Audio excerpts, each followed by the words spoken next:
ঘন্টায় ১২০ কিলোমিটার গতিবেগ নিয়ে ধেয়ে আসছে ভয়ঙ্কর ঘূর্ণিঝড়। ইতিমধ্যেই এই ঘূর্ণিঝড়কে নিয়ে সতর্কবার্তা জারি করল ভারতীয় মৌসুম ভবন। পাশাপাশি এই মুহূর্তে ভারী থেকে অতি ভারী বৃষ্টিপাতের সতর্কবার্তাও জারি করল আলিপুর আবহাওয়া দপ্তর। তাহলে ঠিক কোন কোন জেলাগুলিতে বৃষ্টিপাতের সম্ভাবনা রয়েছে, আবহাওয়া দপ্তরই কী জানিয়েছে, সমস্ত কিছু আপনাদেরকে এই ভিডিওটিতে একদম ডিটেলসেই জানিয়ে দেব। তো অবশ্যই ভিডিওটিতে আপনারা প্রত্যেকেই প্রথম থেকেই শেষ পর্যন্ত সঙ্গে থাকবেন। আর কিছুক্ষণের মধ্যেই দক্ষিণবঙ্গের অধিকাংশ জেলায় ঝড় বৃষ্টির পূর্বাভাস জারি করল আলিপুর আবহাওয়া দপ্তর। আপাতত হালকা থেকে মাঝারি বৃষ্টিপাত চলবে আগামী রবিবার পর্যন্ত, কিন্তু তারপর থেকেই আবহাওয়ার আরও পরিবর্তন ঘটবে। তাপমাত্রার পারদ আস্তে আস্তে ঊর্ধ্বমুখী হওয়ার সম্ভাবনা রয়েছে দক্ষিণবঙ্গের অধিকাংশ জেলাতেই। তবে রবিবার পর্যন্ত ঝড় বৃষ্টি চলবে রাজ্যের একাধিক জেলায়।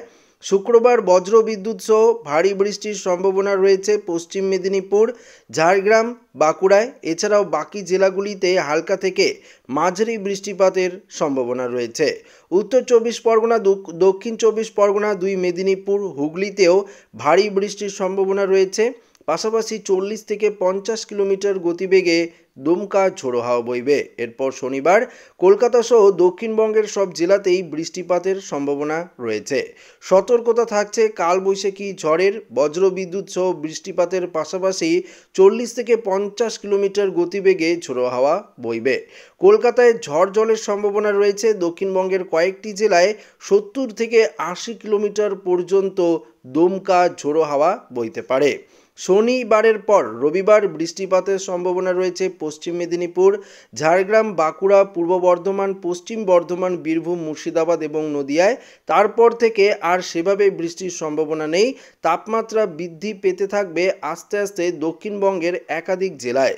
অন্যদিকে বঙ্গোপসাগর থেকে প্রচুর পরিমাণে জলীয় বাষ্প এই রাজ্যে বাতাসে প্রবেশ করবে।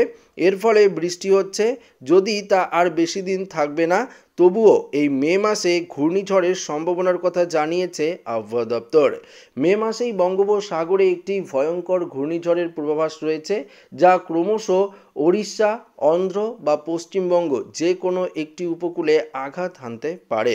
তবে এখনও পর্যন্ত অফিসিয়ালিভাবে কোনো রকম আপডেট দেয়নি আবহাওয়া দপ্তর।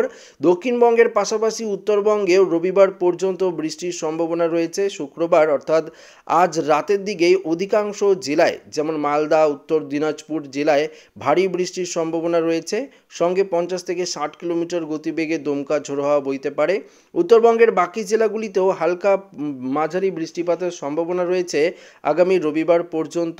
নতুন সপ্তাহে অবশ্যই আবহাওয়ার একটা বড়সড় পরিবর্তনের আমরা সম্ভাবনা দেখতে পাচ্ছি। পাশাপাশি বাংলাদেশ, ত্রিপুরাতে তো বৃষ্টি থাকছেই, অন্যদিকে অসমেও থাকছে কালবৈশাখী ঝড়ের অ্যালার্ট। তো আশা করি ভিডিওটি প্রত্যেকের ভালো লেগেছে।